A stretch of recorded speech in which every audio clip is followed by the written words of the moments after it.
I spend the majority of my time trying to figure out how to help other people get what they're really after. I do this by speaking at events, writing books, working with coaching students, and sharing a lot of content. All of this creates a ton of questions from people that I can't always get back to, but now I can.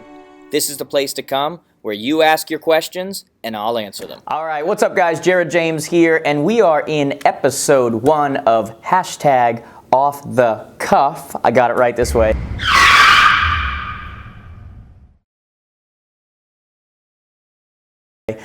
We're basically, guys, shout out to Gary V, shout out to Tom Ferry. Gary V, you started doing Ask Gary. Gary V and Tom, you started doing a show as well. And to be honest, we're in a new office. We get a lot of questions. And so this is one way that I'm going to make an effort now to answer as many questions as I possibly can for you. And really just stay engaged, get those questions answered. So we'll be posting on a regular basis about, when we need questions. If you have questions, feel free to tag me on either Facebook, Twitter, Instagram. Everything is at Jared James Today. Obviously, Facebook is facebook.com/Jared James Today. But Instagram, Twitter, at Jared James Today. And just give us your questions. Use the hashtag JJoffthecuff.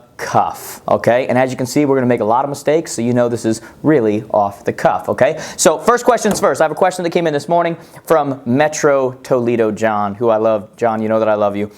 You asked a great question. You said, what percentage of their time should I tell my new agents to allocate toward prospecting for the first 6 months they're in business? Okay? So this is actually a sales real estate question, guys. Any questions you have, they can be sales, they can be entrepreneurial, they can be real estate, they can be questions in general. How do I do this? What did this? How did you get to this? How did you, whatever you want to ask me the questions, and I'm going to try to answer them for you, okay? So John, great question. What percentage of their time should I tell my new agents, these are real estate agents, to allocate towards prospecting for the first 6 months that they're in business, okay? Now, I'm literally thinking of answers for these as I'm looking at them, and the whole 6-month thing, I don't think the 6 months is really what matters. What I think what matters is when they actually start generating business, because when I look at prospecting to me is not just what people traditionally think of it as, which would be getting on the phone, making those calls, it's an important part of business. But prospecting is anything that has the potential to create new business, right? Anything, whether that be a networking meeting, whether that be some kind of marketing that's happening, whether that be phone calls people are making,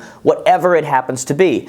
To be honest with you, I think that upwards of, and I know a lot of people are going to think this is crazy, when you first start, I honestly believe that 80% or more of your time should be prospecting. I mean, literally. What else are you doing?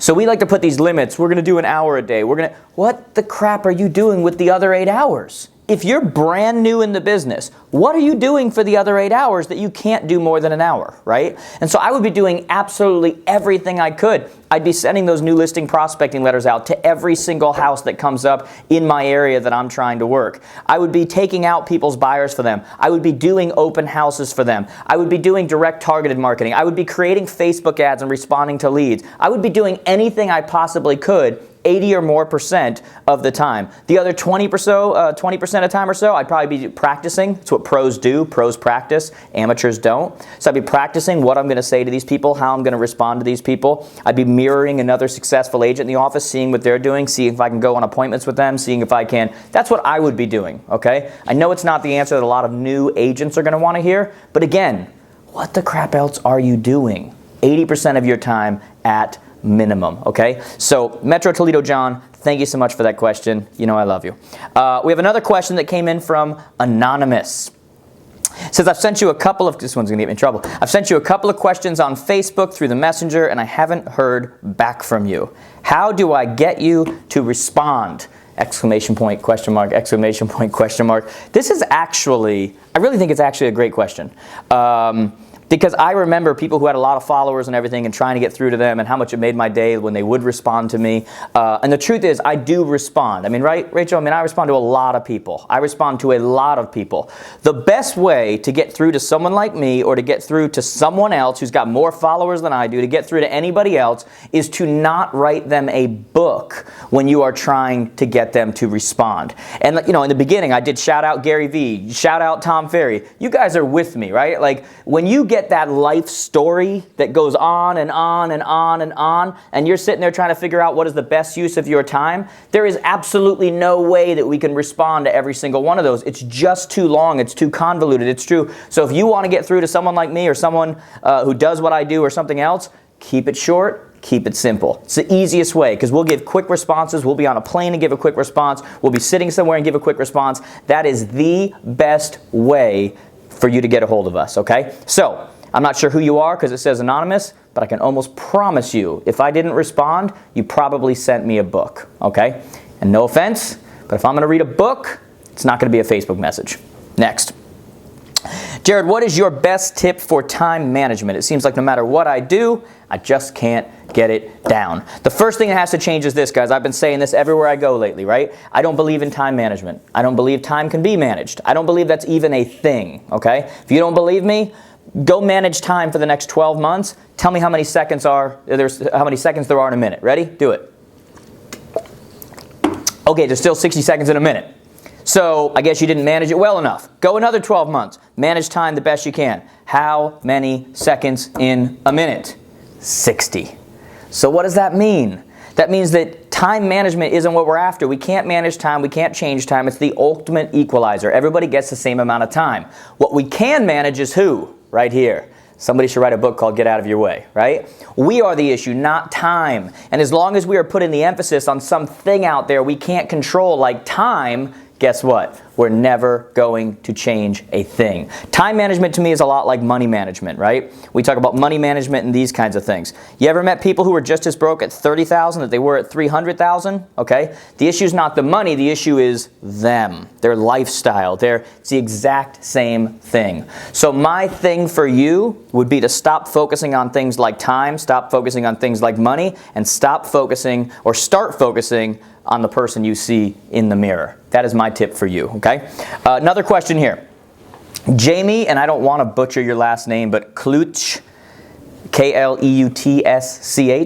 Jamie, you said, I'd like to know what is the best approach to dealing with sellers that are demanding. Again, I guess we're talking real estate right now. Sellers that are demanding. And then you clarified that and you put, on my time. I just listed their property and they want me to change everything, such as pictures or wording in my property description, even wanted me to move my sign and when they did, they asked for 2 signs. Okay, the easy answer to this and what most guys in my position would say to you, because it sounds like the coolest thing to say, is to just drop them. Like just, and the truth is there are people who you shouldn't be working with. But in this particular case, I think that there's another thing that is at work right now, and that is that we train people how to treat us. It's almost like when an alpha dog walks into the room and there's another alpha dog there. Eventually somebody's going to win and somebody becomes the alpha. You can't have 2 heads, right? Nobody has 2 heads. There's only 1 head. You've got to have the confidence, and I'm just being completely honest with you, that if I were to walk into a situation, this wouldn't happen to me. And this wouldn't happen to me because in whatever situation it's going to be, if I'm involved in it, it means that I'm bringing in my expertise and I'm the expert. And so when I see somebody making demands like this, it ultimately speaks to the fact that they think they know more than you do, right? Which means that we haven't instilled the confidence in them yet that I am the expert in this situation. Otherwise, they wouldn't be telling you how to do your job, right? I don't walk into a doctor's office and when they bring the x-ray over, the doctor gives me an opinion of what needs to happen and I say, Doc, that's great, but I really think 2 splinter over here, move this up here. I don't ever do that. You know why? Because they're a doctor. I assume they know a lot more than I do. So if that's happening, what needs to happen first off is your level of confidence, your level of expertise, showing those expertise when you go in there. You might want to, one of the greatest ways, by the way, is to set expectation. So whenever you have a trouble person or a trouble relationship or whatever it is, almost every single situation, I find that you didn't set the expectation correctly. Meaning that when you walk into a situation like this, if you see this is happening with 1 or more people, you want to bring this kind of stuff up. And you want to say things like, just so you know, having 2 signs here or whatever doesn't make a difference. Having it in the New York Times for your area isn't going to make a difference. Here's what I do, here's what I've done, here's the success I've had, here's what works, and here's what we're going to do. So that they are hiring you based on that premise, right? The expectation has been set. Because if they're hiring you under the premise of you were just trying to get the listing, just trying to get the commission, then you can't really blame them for reacting in this way because the expectation wasn't set. You know, if I were to come home with my kids, and in my kids' minds, they were going to come home and play Xbox. But in my mind, they were going to come home and do chores. And I never set that expectation. When we get home, I am going to have some disappointed children when I say, no, no, no, no, no, what are you doing? We're going to go take out the garbage. We're going to go do this in the lawn. We're going to go do, but if we were leaving basketball practice or whatever it is, and I said, hey guys, here's what's going to happen. When we get home, before we do anything else, you are going to clean your room. You are going to go clean that stuff up in the backyard we talked about. You're going to take the garbage out. You're going to take the dog out. And I start laying the expectation.